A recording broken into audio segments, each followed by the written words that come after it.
Hello, hello, hello.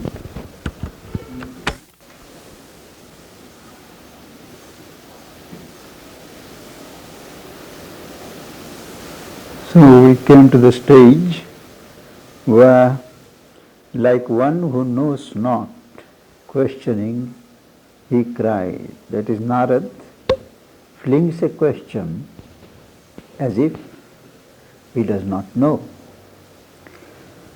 On what high mission went her hastening wheels?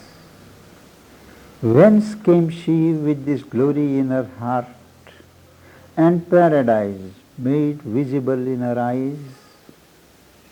From where has she come with all this glory in her heart and her eyes speaking so much of paradise?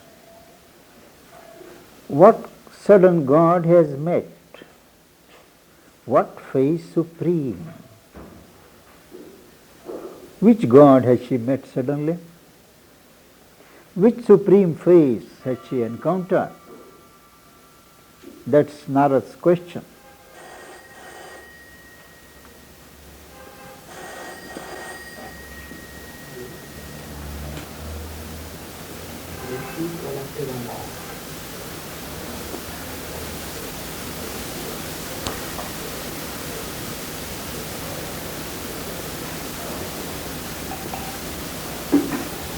To whom the king replies, the red Ashoka watched her going forth, which now sees her return. The Ashoka tree, which watched her go when it was in blossom, again it is the same tree that is seeing her return. This is the poet's way of telling that Savitri has been abroad for 1 full year. In the story in the Mahabharata, she is out for 3 years. Now here, it is exactly 1 year, because the tree, Ashoka tree, comes to blossom only once a year. Arisen into an air of flaming dawn, like a bright bird tired of a lonely branch to find her own Lord. He describes how early in the morning at dawn, like a bright bird who is tired of being alone on a branch, goes to find her Lord. She too went out, since to her on earth he came not yet. Her Lord did not come. This sweetness, he points to his daughter, wandered forth, cleaving her way with the beat of her rapid wings. The imagery is of a bird. Like a bird she goes, searching for her mate. That is why, cleaving her way with the beat of her rapid wings, she was on her chariot, led by a distant call. He points out that some call, some higher call, led her, led by a distant call, her vague, swift flight. This is the noun, a subject. Her vague, swift flight threaded the summer morns and sunlit lands. Her swift passage was like a thread pulled through the summer morns and sunlit lands. Now what happened afterwards? He says it is with her. She should say, the happy rest. Rest doesn't mean relaxation here. What is still to be told, the remainder of the story. The happy rest her burdened lashes keep, burdened because they are full of experience, and these charmed guardian lips hold treasure still. Her lips are guarding that knowledge, treasures them, and they have not yet expressed them. Virgin, who comes perfected by joy, he addresses his daughter. You who have come perfected by joy, reveal the name thy sudden heartbeats learned. Whom hast thou chosen, kingliest among men? The father has no doubt that she will choose only the kingliest of men. So he asks, whom hast thou chosen, kingliest among men? And Savitri answered with her still, calm voice, as one who speaks beneath the eyes of fate, as if fate is watching, and she is calm, still, and she talks, Father and King, I have carried out thy will. One whom I sought, I found in distant lands. I have obeyed my heart. I have heard its call. On the borders of a dreaming wilderness forest, mid Shalva's giant hills and brooding woods, in his thatched hermitage, Dumatsena dwells, blind, exiled, outcast, once a mighty king. That is, he is no more a king. The son of Dumatsena, Satyavan, I have met on the wild forest's lonely verge. She met him on the border, she describes, my father, I have chosen. This is done. There is a certain finality about her choice.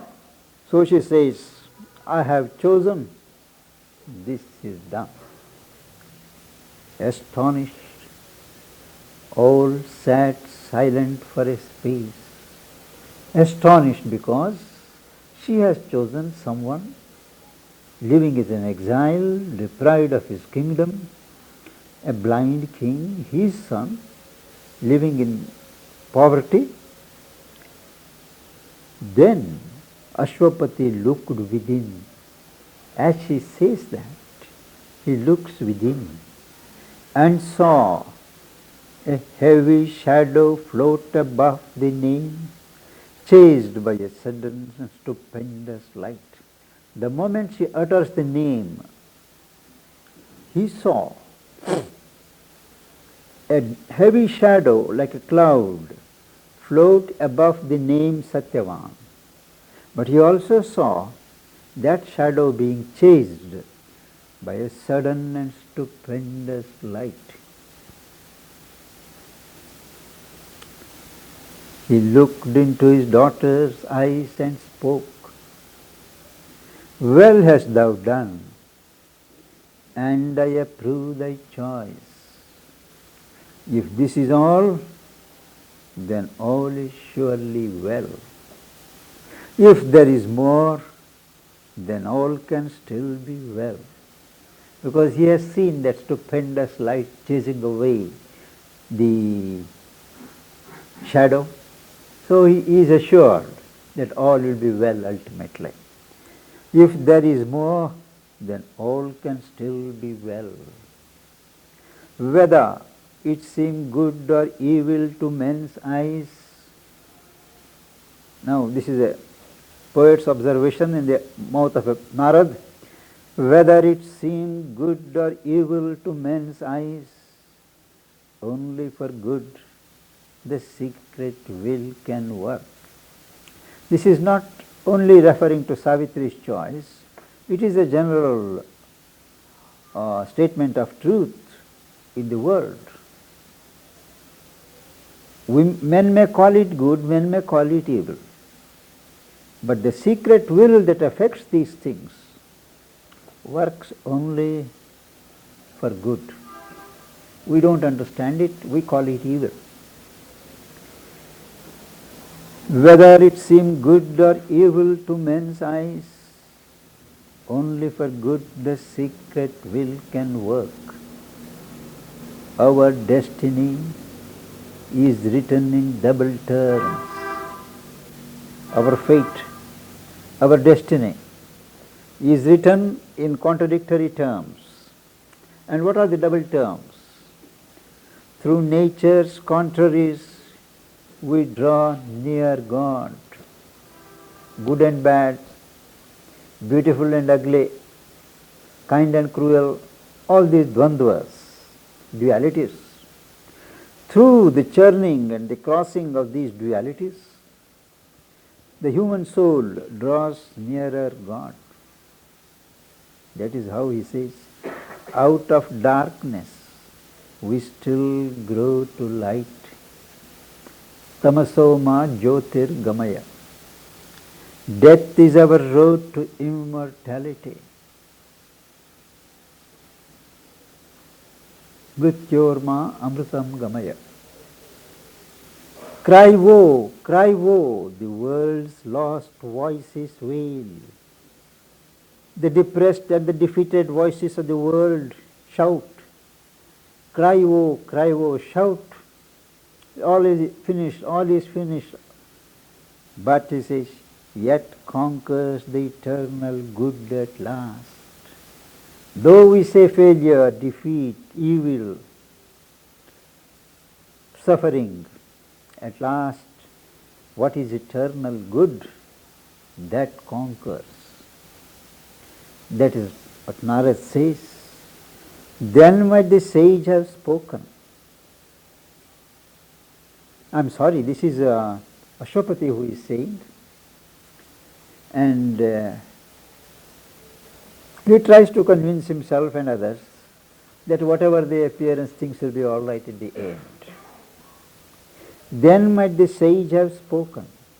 Narad was about to speak, but the king in haste broke out and stayed the dangerous word. He had an intuitive feeling what that sage is going to say. So he says, he broke out and stayed the dangerous word.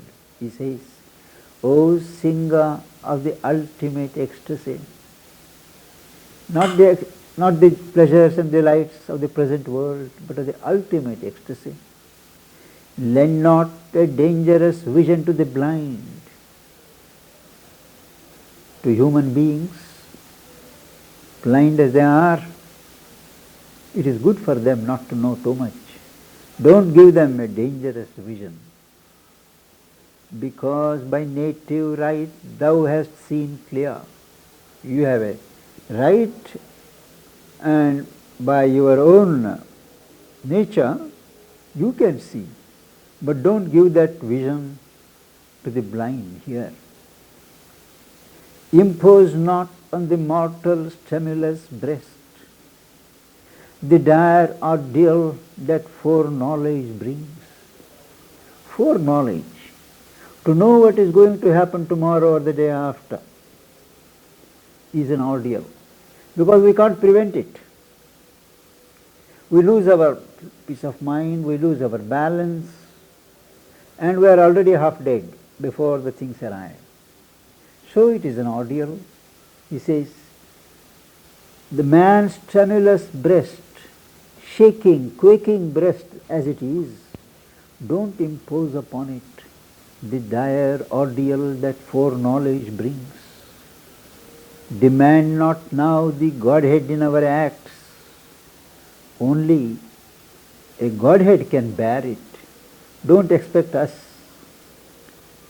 to behave like gods. Here are not happy peaks the heaven nymphs roam. This is not paradise. This is not Vaikuntha.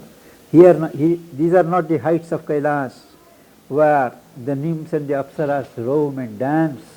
He says, Here are not happy peaks the heaven nymphs roam, or Kailas or Vaikunt's starry star. But here what is there? Abrupt, jagged hills, only the mighty climb, are here, where few dare even to think to rise. We don't have those happy peaks, but we have jagged, uneven, sharp hills, which only the brave and the mighty may climb. But few even dare to think to rise. And even for those few who go there, far voices call down from the dizzy rocks, chill, slippery, precipitous are the paths. Too hard the gods are with man's fragile race. The human race is fragile, easily lending itself to be broken. With them, the gods are indeed too hard, too merciless. In their large heavens, they dwell exempt from fate. The gods live happily, untouched by fate, in their large heavens, and they forget the wounded feet of man. That man wounds his feet every day, walking on the jagged hills. They forget the wounded feet of man, his limbs that faint beneath the whips of grief. They forget his heart that hears the tread of time and death. His heart constantly listens to the beats. Time is going, death is approaching. The future's road is hid from mortal sight. Luckily, the future's road is hidden, concealed from human sight. And that is how he moves towards a veiled and secret face. He does not know what face he is going to meet. It is veiled. To light one step in front is all his hope. He does not see far. All that he hopes is to light one step in the front. A small torch called the mind shows him one step further, no more. To meet and to light one step in front is all his hope, and only for a little strength he asks to meet the riddle of his shrouded fate. His fate is shrouded, concealed, wrapped, and it presents a challenge. To meet that, he asks for a little strength from gods. Awaited by a vague and half-seen force, a vague force waits for him, which is not seen fully. Aware of a danger to his uncertain hours, he guards his flickering yearnings from her breath, from the breath of a half-seen force which is waiting to strike at him. He guards his flickering yearnings, his aspirations, his great hopes. He feels not when the dreadful fingers close around him. With the grasp none can elude. He is not aware that the fingers, grip, is slowly closing upon him. He comes to know only when it happens. He feels not when the dreadful fingers close around him. With the grasp none can elude. And then he tells Narad, if thou canst lose her grip, the grip of the force of fate, then only speak. Perhaps from the iron snare there is escape. Ashwapati feels there might be an escape from this hard, strong net. Our mind perhaps deceives with its words. We understand things in a certain way in our mind. But the mind may be deceiving us, saying that it is fate, You can't escape it. Our mind perhaps deceives us with its words and gives the name of doom to our own choice. What the mind calls doom could be our own choice. We do not know. Perhaps the blindness of our will is fate. Our will is blind. And what we call fate is our own making. We exercise a blind will. We do not consider, we do not think before we exercise our will. And that turns out to be forges our fate. He said, after Ashwapati says this, Narad answered not the king. Narad has no answer. But now the queen, alarmed, lifted her voice, watching these two people talk. And she raises her voice, O seer, thy bright arrival has been timed. She tries to be sweet. Thy bright arrival has been timed to this high moment of a happy life. It is a great moment in the life of my daughter, who has been always happy being. And thou hast arrived at this high peak in her life. Then let the speech benign of griefless fears, that is, the benevolent speech of those fears of joy, confirm this blithe conjunction of two stars, this delightful, cheerful joining of two stars. Let it be confirmed by that benign speech, and sanction joy with thy celestial voice. She tells Narad, here drag not in the peril of our thoughts. Don't drag in the fear, the peril of thoughts. Let not our words create the doom they fear. Here is an occult truth. What all mother has been always saying, that when you utter a thing, it creates a vibration and a force that creates what it fears. So, even if there is fear, don't express it. When you express it, you concretize that possibility of what is feared to take place. So she says, let not our words create the doom they fear. Here is no cause for dread, no chance for grief, to raise her ominous head and stare at laugh. All is a matter of laugh. There is no reason here for dread, for grief. And she explains, a single spirit in a multitude, happy is Satyavan mid earthly men, whom Savitri has chosen for her mate. He is lucky, he is fortunate, because Savitri has chosen him. And fortunate the forest hermitage, where, leaving her palace and riches and a throne, my Savitri will dwell and bring in heaven. He is lucky, the hermitage is lucky.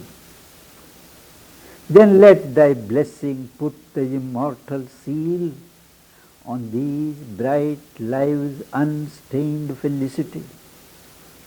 Their felicity has not been stained till now. You give blessings. Blessings pushing the ominous shadow from their days. Shadows always pursue the light. Let your blessings push them. Push the shadow. And then she says, why she thinks of shadow? She explains. Too heavy falls a shadow on man's heart.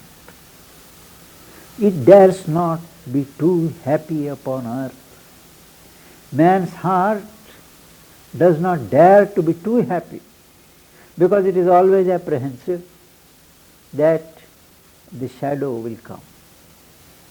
It dreads the blow dogging two vivid joys, joys which are too apparent, joys which attract too much notice. They will call, they will dog a blow, and it dreads man's heart, is afraid. A lash unseen in fate's extended hand. Fate takes a whip and gives a lash. The danger lurking in fortune's proud extremes. When there is good fortune, it is very proud. And these extremes, they hide a danger. Danger lurks in the pride of fortune. An irony in life's indulgent smile.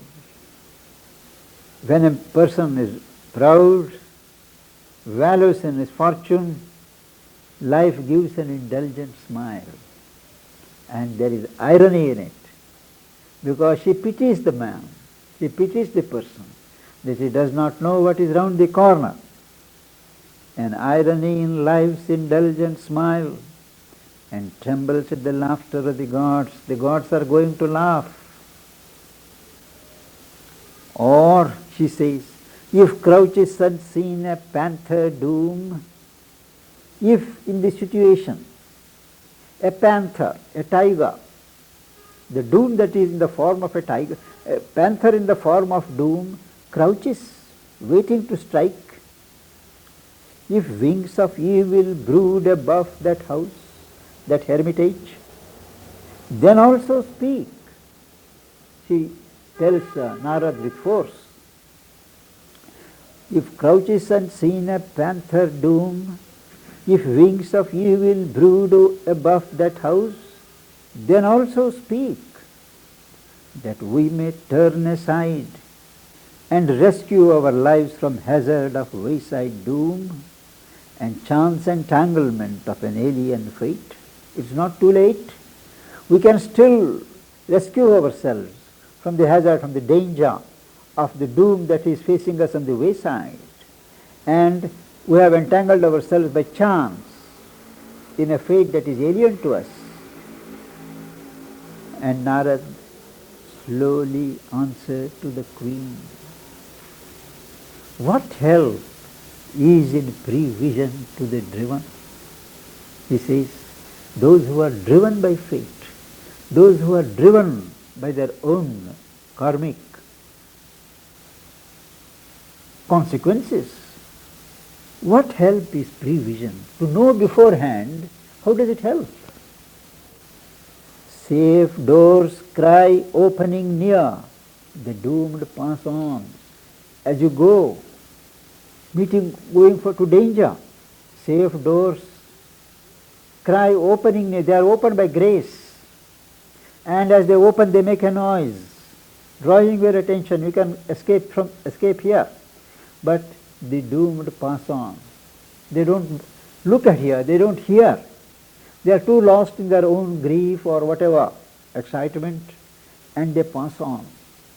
So the help that is proffered by the grace is no help at all, because the doomed pass on. A future knowledge is an added pain. We add it to our pain now itself, a torturing burden and a fruitless light on the enormous scene that fate has built. The enormous scene that fate has built and which we have to traverse. To know beforehand what is going to happen doesn't help. It is a fruitless light. It is a torturing burden, because we know we are going to fall there, we are going to die. That tortures us before even the event happens. That is why he says, a future knowledge is an added pain, a torturing burden and a fruitless light on the enormous scene that fate has built.